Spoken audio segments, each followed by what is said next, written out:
Hello दोस्तों, welcome to Doval talk. अब तो आपका रेलवे ग्रुप डी का एग्जाम भी होगा और उस एग्जाम में आपका सिलेक्शन भी होगा। और ये बात मैं नहीं कह रहा हूँ, ये बात रेलवे खुद कह रहा है। आप लोगों ने देखा होगा अलग अलग रेलवे जोन में 2018 वाली रेलवे ग्रुप डी भर्ती की डीवी और मेडिकल की लिस्ट जारी होती जा रही है। रेलवे कट ऑफ को कम करता जा रहा है और जो स्टूडेंट्स वेटिंग में उनको बुला रहा है और बोल रहा है आप आओ और ज्वाइनिंग लो, पर यार स्टूडेंट वहां पर नहीं पहुंच रहे हैं। और यार इस टाइम पर इंडिया में तो बहुत सारी बेरोजगारी है। इस टाइम पर अगर किसी को कोई एक छोटी सी सरकारी जॉब भी मिल जाए तो वो उस जॉब को ना छोड़े, लेकिन ऐसी कंडीशन होने पे भी स्टूडेंट डीवी और मेडिकल के लिए क्यों नहीं पहुंच रहे हैं, क्या आपने कभी सोचा है? इस मदर्स डे के मौके पर टेक्स्ट बुक आप लोगों के लिए लेकर आया है द रियल चैंपियन सेल। इस सेल के अंतर्गत अगर आप टेक्स्ट बुक का 399 वाला पास खरीदते हो और पास खरीदते वक्त मेरा कूपन कोड DT10 यूज करते हो तो यहाँ पर आपको 39 रुपीज़ का ऑफ मिल जाता है और यही पास आपको 360 रुपीज़ का मिल जाता है।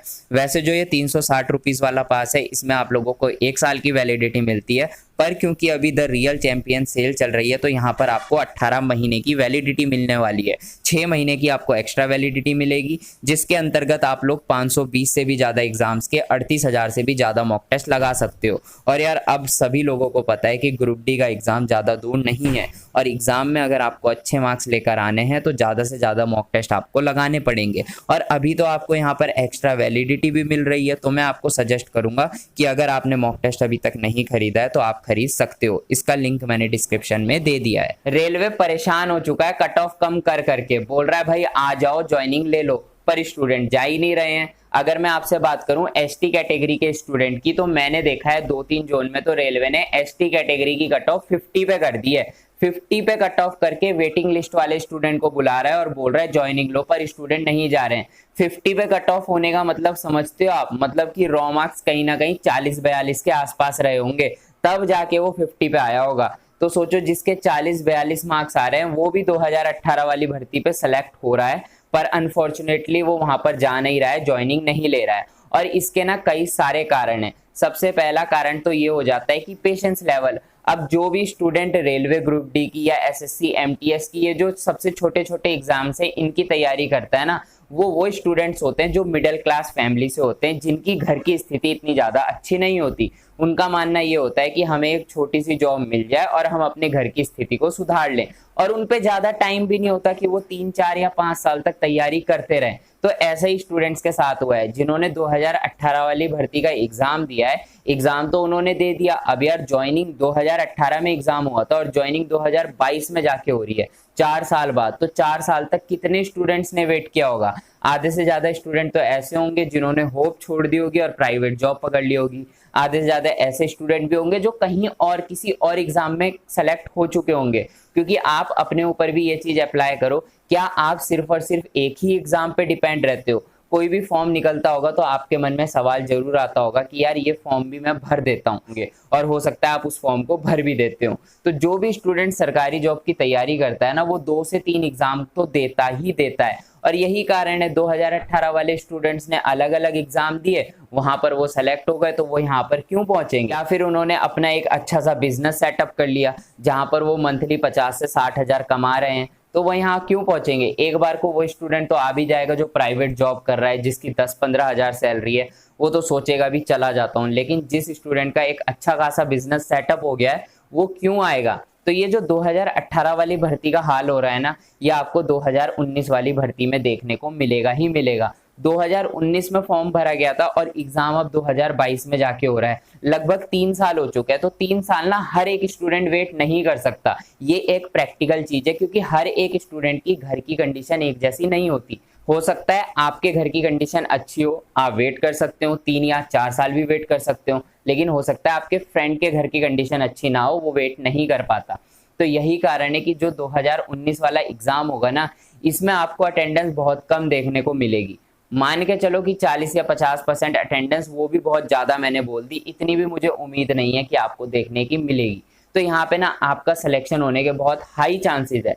जो स्टूडेंट्स लगातार पढ़ाई में लगा हुआ है, लगातार पढ़ता रहेगा और इस एग्जाम की होप नहीं छोड़ेगा ना, उसका सिलेक्शन तो हो ही जाएगा। क्योंकि बहुत सारे स्टूडेंट ये भी बोलते हैं कि एग्जाम लेट हो रहा है तो हम डिमोटिवेट हो रहे हैं। लेकिन इसमें एक पॉइंट आप मिस कर देते हो कि सिर्फ आप डिमोटिवेट नहीं हो रहे हो, बहुत सारे स्टूडेंट डिमोटिवेट हो रहे हैं और बहुत सारे स्टूडेंट तैयारी भी छोड़ रहे हैं। जितना एग्जाम लेट होगा उतने ही स्टूडेंट तैयारी को छोड़ते रहेंगे, उतने ही स्टूडेंट्स का कम चांस है कि वो एग्जाम देने पहुंचे। और अब तो एग्जाम सेंटर भी दूर दूर जा रहे हैं, आपने देखा होगा। जितना दूर एग्जाम सेंटर जाएगा उतने ही कम स्टूडेंट वहां पे एग्जाम देने जाएंगे। वही स्टूडेंट एग्जाम देने जाएगा जिसको अपने ऊपर विश्वास है, जिसको पता है कि मैं सिलेक्शन ले लूंगा, इतना खर्चा वो तभी करेगा। अब यार बहुत सारे स्टूडेंट ये भी सोचेंगे कि जो स्टूडेंट पढ़ाई में अच्छे नहीं हैं वो एग्जाम देने ना भी आए तो उनसे हमें क्या मतलब, हमारा कंपटीशन तो उन स्टूडेंट्स हैं जो पढ़ाई करते हैं और वो एग्जाम देने पहुंचेंगे चाहे सेंटर कहीं भी हो।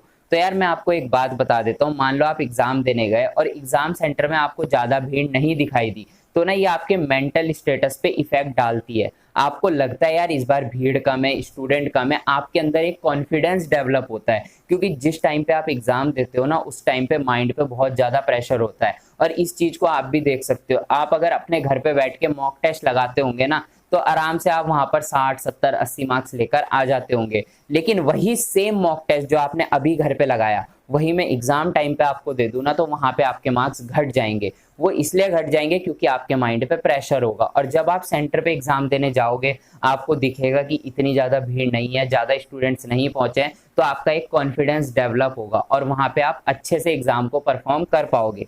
तो कहने का मतलब यही है कि इस बार आपके पास एक बहुत ही बेहतरीन मौका है, क्योंकि बहुत सारे ऐसे स्टूडेंट हैं 2019 वाली भर्ती में जो 2018 में या तो सेलेक्ट हो चुके हैं या फिर 2019 से 2022 के बीच जितने भी एग्जाम हुए उनमें से कुछ एग्जाम्स में वो सेलेक्ट हैं, या फिर कुछ ऐसे भी है जिन्होंने तैयारी ही छोड़ दी। अब उनकी उम्मीद नहीं है कि वो इतना खर्चा करके इतनी दूर एग्जाम देने जाएंगे। और कुछ स्टूडेंट ऐसे भी हैं जिन्होंने अपना बिजनेस सेटअप कर लिया, तो बिजनेस सेटअप कर लिया है तो उम्मीद नहीं है कि वो ग्रुप डी का एग्जाम देंगे, तो यहाँ पे अटेंडेंस कम दिखाई देगी, नॉर्मलाइजेशन भी इतना ज्यादा इस बार नहीं होगा। तो ले दे के सिलेक्शन उसी का होगा जो मेहनती होगा, स्मार्ट स्टडी करेगा और एग्जाम की तैयारी में लगा रहेगा। अब यार बहुत सारे स्टूडेंट ये भी कमेंट करते हैं कि आखिर एग्जाम कब स्टार्ट होगा, जुलाई में एग्जाम होगा या नहीं होगा। बहुत सारे स्टूडेंट ये भी बोलते हैं कि जुलाई में तो एसएससी एमटीएस का एग्जाम होना है, तो ग्रुप डी कैसे हो सकता है। तो ये सारी चीजें डिपेंड करती है कि किसको टेंडर मिलता है। अभी आपने देखा होगा टेक्निकल बिड जो है टेंडर की रेलवे ने एकदम टाइम पे खत्म करवा दी। अब ये फाइनेंशियल बिड भी एकदम टाइम पे खत्म करवाएंगे और जल्द से जल्द आपका एग्जाम स्टार्ट करवाने की कोशिश करेंगे। और एग्जाम का टेंडर किसी को भी मिले, किसी भी एजेंसी को मिले, आपको घबराने वाली बात नहीं है। ये जो तीनों एजेंसी है इनके रिकॉर्ड तीनों के ही ठीक ठाक हैं, इतने खराब रिकॉर्ड इनके नहीं है। और इनमें जो टीसीएस है, टीसीएस तो बेस्ट है यार, क्योंकि रेलवे एग्जाम्स वो 2018 से लेते आ रही है, एसएससी के एग्जाम लेती रहती है, उसको तो बहुत ज्यादा एक्सपीरियंस है। तो जहां तक मुझे लगता है टीसीएस को टेंडर मिल सकता है, और अगर टेंडर मिल भी जाता है तो जुलाई में एसएससी एमटीएस का एग्जाम होना है, उसके बाद ही आपका एग्जाम स्टार्ट करा सकते हैं जुलाई लास्ट के आसपास, या फिर अगस्त के फर्स्ट वीक में करा सकते हैं। बाकी अपने चीजों को मैनेज भी तो कर सकते हैं, एग्जाम में गैप ले लेके करवा सकते हैं। देखो सारी चीजें ना एजेंसी के ऊपर होती है, वो चाहे तो कुछ भी कर सकती है। बाकी जो 2 अदर एजेंसी है उनको टेंडर मिलता है तो वो अपने हिसाब से एग्जाम स्टार्ट करा देगी। लेकिन अब आपका एग्जाम स्टार्ट हो जाएगा क्योंकि रेलवे सारी चीजें टाइम पे कर रहा है। एनटीपीसी का रिवाइज रिजल्ट टाइम पे आया, एनटीपीसी का सीबीटी 2 का शेड्यूल टाइम पे आया, ग्रुप डी एग्जाम के लिए जो टेंडर भरा जा रहा है उसकी टेक्निकल बिड एकदम टाइम पे खत्म हुई, तो उम्मीद की जा रही है आगे का प्रोसेस भी टाइम पे होगा। और इस बार जो रेलवे ने कहा है ना कि जुलाई में हम एग्जाम स्टार्ट करा देंगे, तो जुलाई नहीं तो अगस्त में रेलवे एग्जाम करा देगा और रेलवे अपनी बात पे रहेगा। पहले तो रेलवे ने बहुत बार डेट आगे बढ़ाई है, लेकिन इस बार उम्मीद की जा रही है कि रेलवे डेट आगे नहीं बढ़ाएगा, क्योंकि अब इन लोगों के ऊपर भी प्रेशर है। इन लोगों को भी आपकी जो ज्वाइनिंग है वो 2024 से पहले देनी है। आधे स्टूडेंट्स को इनको ज्वाइनिंग 2023 तक देनी पड़ेगी और आधे स्टूडेंट्स को 2024 में देनी पड़ेगी। तो इनके ऊपर अभी प्रेशर है, तो उम्मीद है कि एग्जाम आपका जल्द से जल्द स्टार्ट हो जाएगा।